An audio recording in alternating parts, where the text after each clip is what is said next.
Hi guys, and welcome to another video. In this video we're going to be going through the Destiny board, trying to explain what it is, how it works, all about it hopefully give you a bit more of an understanding about it. So the default key for the Destiny board is B, by the way, just in case anyone was wondering. The first thing you see is this massive web of abilities and different things to click on, and it does get very confusing. So the first things I want to explain before we get into the Destiny board at all is Fame. Now, Fame is the equivalent of XP from other games. It's how you progress different skills. Now, some things have other caveats to it in that, for example, for me to level up swords, I have to be wearing a sword and killing a certain tier of monsters to gather the Fame, otherwise it won't level up the ability. So we'll go into that a little bit more, but I just wanted to explain what Fame was and how it worked. The other thing we have when we see is these. These are learning points. You gain 20 learning points, I believe, by being premium. 20 learning points per day by being premium.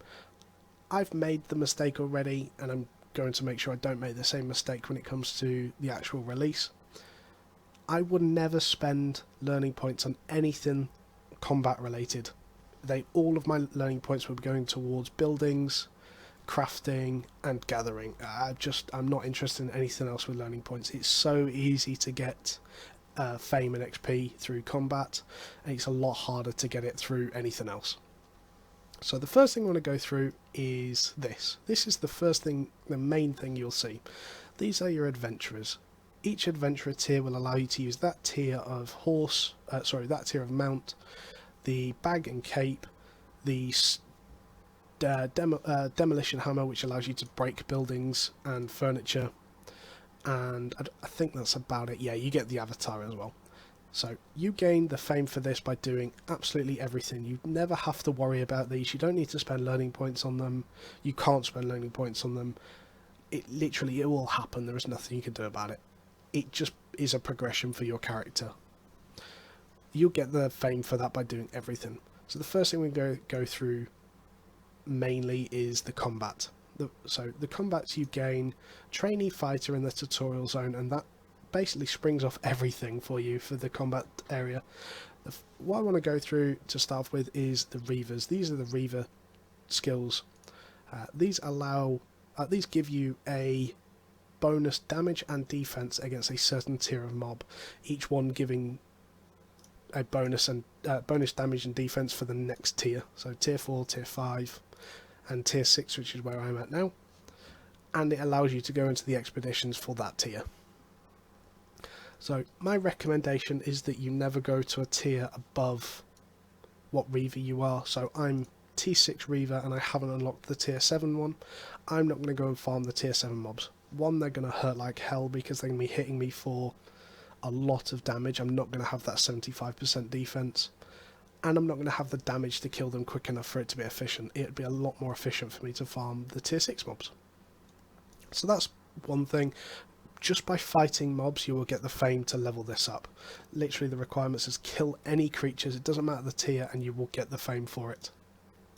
Again, even the tier 7 one, you could farm tier 2 mobs all day long if you wanted to farm this there. Obviously, it's not efficient, but you could. So what we're going to go into then is looking at armour and weapon and how to level them up. So just by having trainee fighter, you'll be able to use tier 2 of a base armour and weapons for each specialization.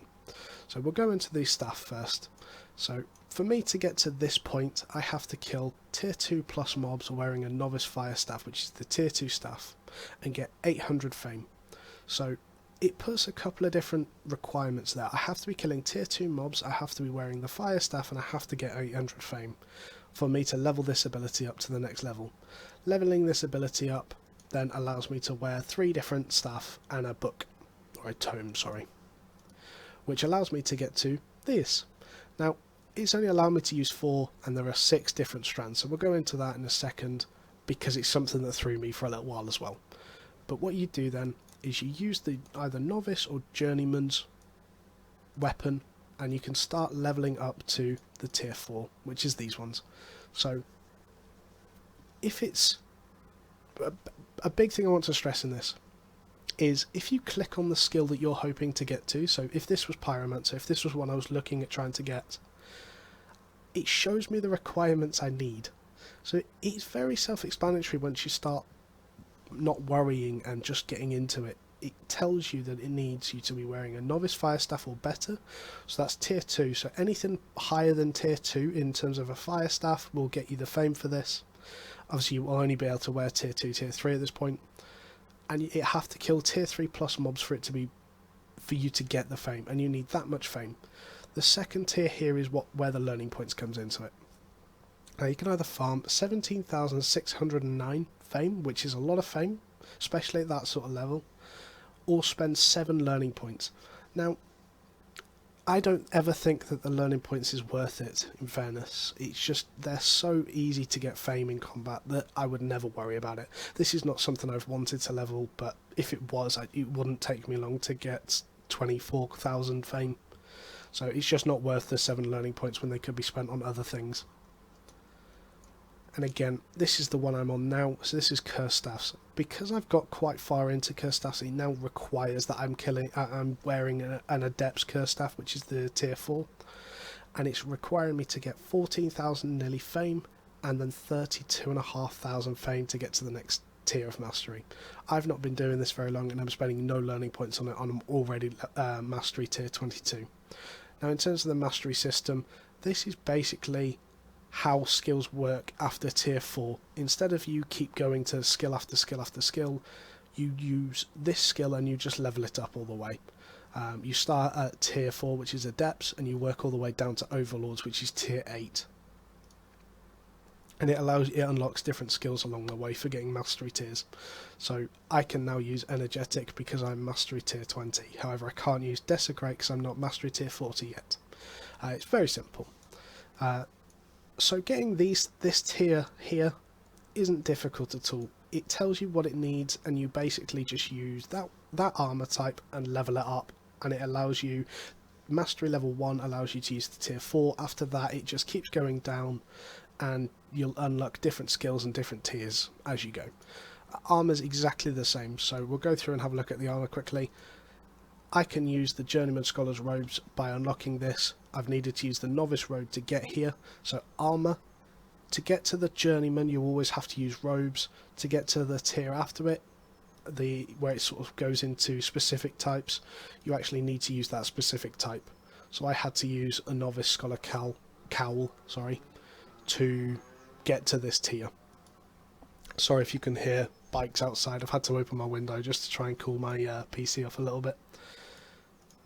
But yeah, so it's very, very simple. It tells you what it needs to get to the next tier. It then gets into Specialization. So as you can see, I've not unlocked very many.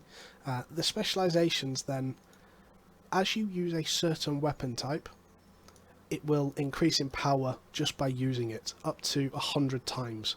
That's a huge, huge difference. So you're going to have a benefit on someone that does maybe a different weapon every day, that if you're using the same weapon all day every day and you're getting your specialization up. This is definitely where I think the strength's going to be in launch, in that if you decide your build now and you go, okay, so this is what I'm going to build, come launch you could put all the time into Curse Staffs and you could have an amazingly strong Curse Staff, while someone else that's put time into swords, bows, spears, he's put a little bit of time into everything, won't have that strength there. So there's definitely an appeal to focus on one and work on it. And that is effectively how all the combat works. Crossbows, this is the one I wanted to sort of give an example of. To get to mastery tier 1 of crossbows, I actually had to use the sword. It doesn't make sense, but because there's not a tier 3 sword, I had to use a tier... because there's not a tier 3 crossbow, sorry, I had to use a tier 3 sword, as it's the base weapon. And then as soon as you get the tier 1, it wants you to use the crossbow. Again, Curse Staffs was the same, but I can't really show you. For me to get the mastery tier 1, I actually had to use a Journeyman Fire Staff, just to get the XP on it.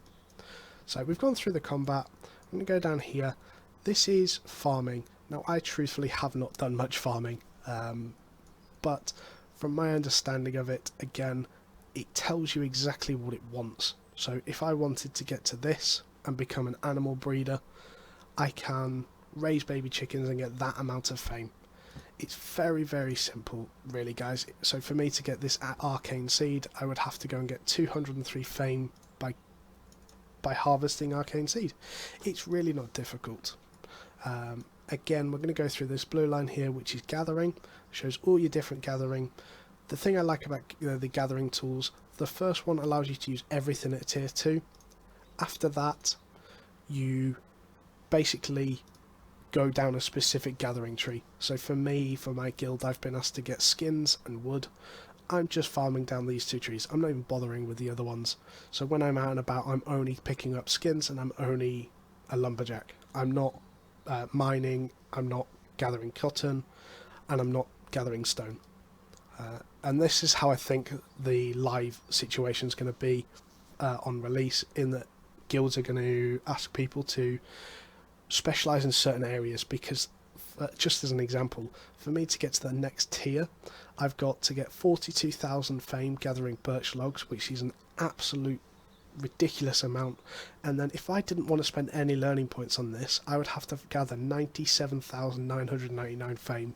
Just to give an example, I think gathering cedar logs is 45 fame every log. Every mine. So you're getting maybe, I don't know, 150 fame-ish on average per cedar logs, and they're taking a long time to do. You can gather the tier 2 ones, but it's just, there's so much. This is why I say to use the learning points in the gathering tree, because if you imagine, oh, I don't want to do that.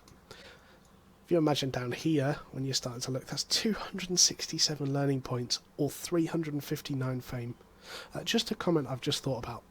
If you actually gather into the tier 2 level, and so say I got to 100k of that, the learning points goes down respectively, so you only use learning points to fill up the rest of the meter, so to speak. Okay, so again, gathering, it's very simple. You follow one line all the way to the bottom, and each tier allows you to just do the next level. Just one thing to say as well, so even though these actually stack up to 100, so they work very similar to the weapon level in that they give mastery. So I'm working on this one, which is pine logs. You actually have to farm at the tier you can farm at, the sort of tier below you can farm at. So tier 4 axe allows me to gather tier 5, but for me to level this up I need tier 4. So it's the same tier, if that makes sense. And again, it gives a lot more item power to everything.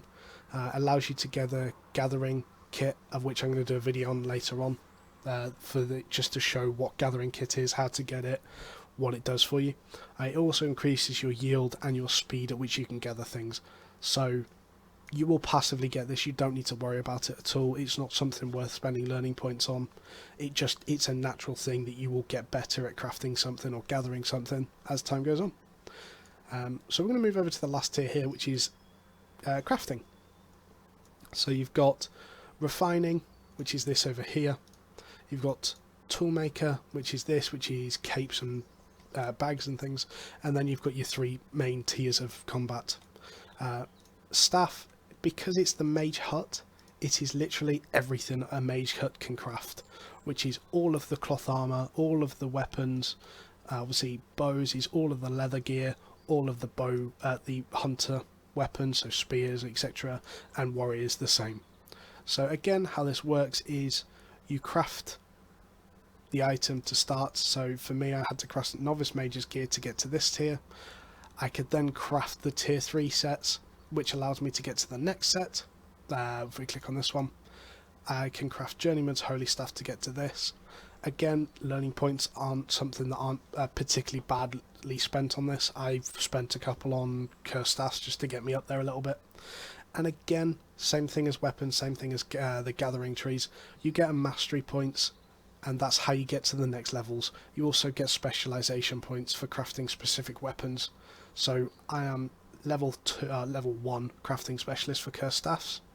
It increases the cost efficiency, the time it takes to craft them, the quality that comes out. So you know how you can get good outstanding, masterpiece, or this sort of thing.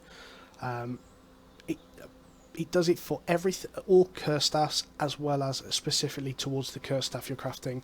So eventually in super endgame, in months, probably years to come, when you have everything unlocked, having everything at 100 will benefit the other curse staffs, but it won't benefit as much as the one that you're wanting. So if I wanted to be the best crafter of curse staffs, of this one-hand curse staff, I would just farm this one until it got to 100 before I did anything else. And you will obviously passively get this as you're doing the curse staff crafter, although the advantage with curse staff crafter is that you can craft any curse staff. I could craft any of these. You get better for crafting it at the tier 4.1, tier 4.2, tier 4.3. You get more fame for that, although I don't think it's actually particularly scales very well. But I can craft any one of these staffs and it will give me XP towards this one. So just crafting curse staffs will allow me to increase my curse staff and be able to craft the next tiers. And that's it really, guys. If there's anything you think I've missed, please leave it in the comments below and I'll try and get back to you. Other than that, if you're trying to level something up specifically, go down, follow the lines. It'll tell you exactly what it wants you to do. Other than that, guys, I hope this has helped. I really do. I'm going to be trying to post as many sort of informative videos in the next couple of days. If there's anything you're wanting answered, please leave it in the comments below, or catch me on Twitch, or catch me in game, I don't mind. Please whisper me in game, it honestly would not bother me. Other than that, like, subscribe, catch you later, guys.